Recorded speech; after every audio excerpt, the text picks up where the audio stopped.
Hallo Freunde!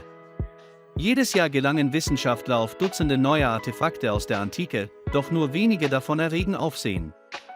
Archäologische Entdeckungen geben uns einen Einblick in die ferne Vergangenheit und werfen Licht auf Geheimnisse, die seit Jahrtausenden ungelöst blieben. Die erste Gruppe besteht aus den Entdeckungen professioneller Archäologen, während die zweite Gruppe gewöhnlichen Menschen zugeschrieben wird, die rein zufällig mit der Geschichte konfrontiert wurden. Im heutigen Video erzähle ich euch von den ungewöhnlichsten Entdeckungen und Erkenntnissen aus aller Welt. Geometrie, die Pythagoras 1000 Jahre vorausging.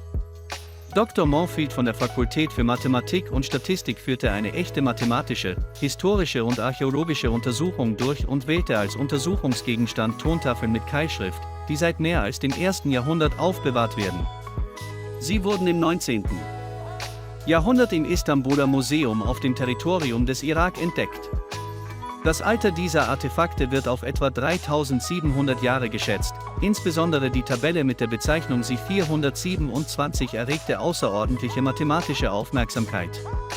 Es wurde bei archäologischen Ausgrabungen im Rahmen einer Expedition im Jahr 18194 in der Gegend entdeckt, in der sich heute die Stadt Bagdad befindet. Dr. Moorfield erfuhr erstmals aus archäologischen Aufzeichnungen von ihr. Das Artefakt war mehrere Monate lang wissenschaftlich untersucht worden. In seiner Forschung beweist er, dass die auf dem Tisch abgebildeten Symbole, die früher als chaotische Linienansammlung wahrgenommen wurden, das älteste Beispiel angewandter Geometrie sind, das der Wissenschaft bisher bekannt ist. Darüber hinaus ist es auch das älteste. Ein Beispiel für Geodäsie in der Geschichte. Tabelle Sie-427 stammt aus der altbabylonischen Zeit. 1900 bis 1600 vor Christus ist das einzige bekannte Beispiel einer Katasterurkunde. Aus der genannten Zeit stammt ein Plan, der von Landvermessern verwendet wurde und Landgrenzen abgrenzte. In diesem Fall liefert uns die Tabelle rechtliche und geometrische Daten sowie Feldinformationen. Nach der Parzellierung und dem Verkauf eines Teils war das Interessanteste und Wichtigste, dass die alten Babylonier in ihren Berechnungen das verwendeten, was wir heute die pythagoreische Triade nennen. Diese Methode wird verwendet, um rechte Winkel genau zu konstruieren. Das pythagoreische Tripel ist eine geordnete Menge natürlicher Zahlen, die eine homogene quadratische Gleichung erfüllen. Die Zahlen, die den Pythagoras bilden. Die drei werden zu Ehren von Pythagoras, dem berühmtesten antiken griechischen Philosophen, Mathematiker, Mystiker und Begründer der Religionsphilosophie, auch Pythakiefer-Zahlen genannt. Tatsache ist jedoch, dass Pythagoras etwa zwischen 570 und 490 vor Christus lebte, also viel später, als dieses einzigartige Artefakt geschaffen wurde. Diese Entdeckung liefert Wissenschaftlern neue Beweise dafür, dass die Mathematik in Babylon auf einem hohen Niveau war. Die Bewohner dieses Staates verfügten für ihre Zeit über einzigartige Kenntnisse. Darüber hinaus ist dies ein weiterer Beweis dafür, dass die pythagoreischen Zahlen schon lange vor der Geburt von Pythagoras bekannt waren. Antiker Obstkorb in der legendären versunkenen Stadt Heraklion an der ägyptischen Küste wurden geflochtene Weidenkörbe voller Früchte entdeckt. Aus dem 4. Jahrhundert vor Christus stammend, fanden Forscher auch hunderte antiker Keramikartefakte und Bronzeschätze in den überschwemmten Ruinen von Körben und anderen Artefakten, die seit dem Verschwinden der Stadt unter Wasser im 2. Jahrhundert vor Christus unberührt geblieben waren. Anschließend sank es im 8. Jahrhundert noch tiefer. Christus blieb Heraklion jahrhundertelang der größte ägyptische Hafen im Mittelmeerraum, bis Alexandria gegründet wurde. Diese Stadt geriet viele Jahrhunderte lang in Vergessenheit. Es wurde zu Beginn dieses Jahrtausends vom Meeresarchäologen Frank Goldie entdeckt. Es ist überraschend, dass kolossale Statuen, Schätze und Tempelruinen vor der Küste Ägyptens unter Wasser erhalten blieben. Bis heute bringen Wissenschaftler aus Heraklion bemerkenswerte Objekte an die Oberfläche. Kürzlich gefundene Körbe sind geworden. Ein wirklich schockierender Fund. Sie blieben über 2000 Jahre lang erhalten und unberührt und blieben mit Palmfrüchten und Weintraubenkernen gefüllt. Wissenschaftler glauben, dass die Frucht bis heute überlebt haben könnte.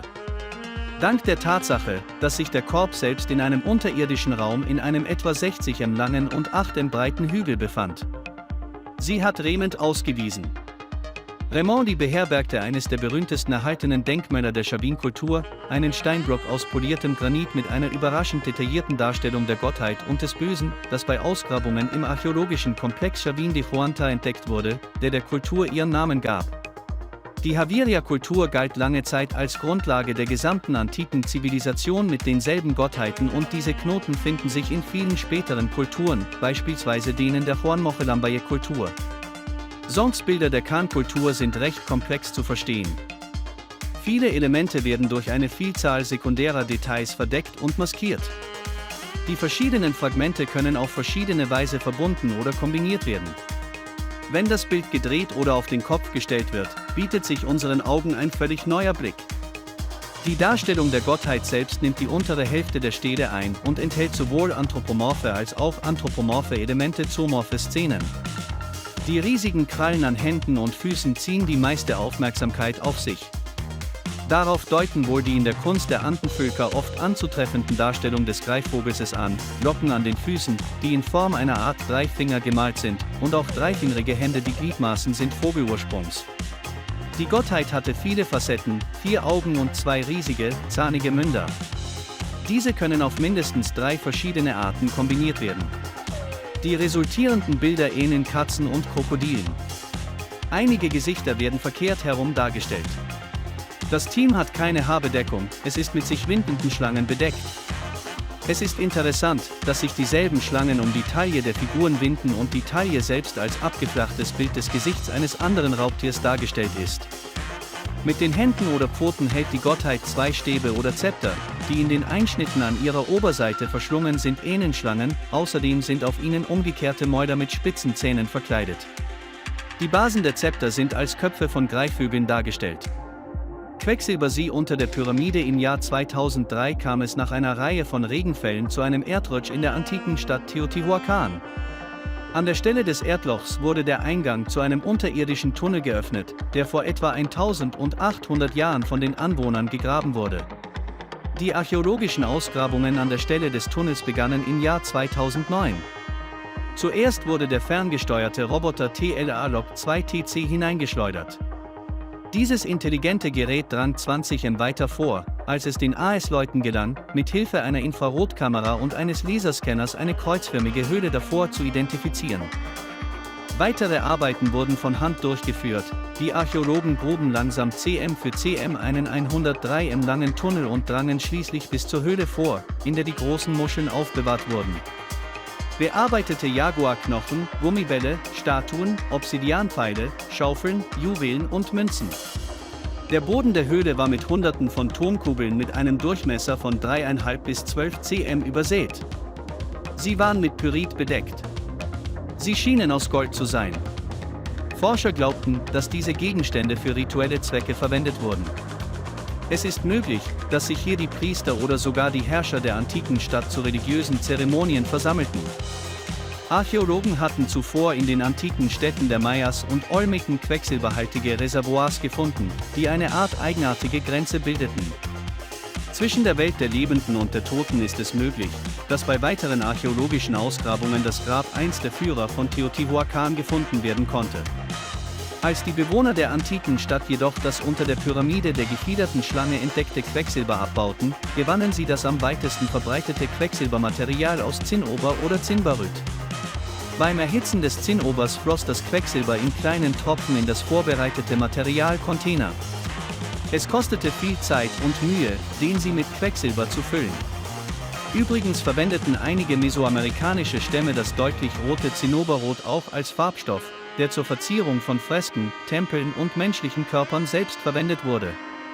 Zinnoberrotes Pulver wurde mit Hämatit gemischt, um verschiedene Farbtöne, eine leuchtend rote Farbe, zu erhalten. Wissenschaftler sind der Meinung, dass es der weit verbreitete Einsatz von Quecksilber war, der zum Aussterben der Bevölkerung führte. Ihren größten Wohlstand erlebte die Stadt Tikal im 1. bis 9. Jahrhundert nach Christus auf dem Gebiet des heutigen Guatemala. Bei Ausgrabungen im zentralen Teil dieser Stadt wurden 2 große Tanks entdeckt, die mit Wasser mit hohem Quecksilbergehalt gefüllt waren, so dass davon ausgegangen werden kann, dass dieses giftige Metall eine lokale Umweltkatastrophe in der Stadt verursacht hat. Und das ist alles für heute. Freunde, abonniert den Kanal und wir sehen uns bald wieder.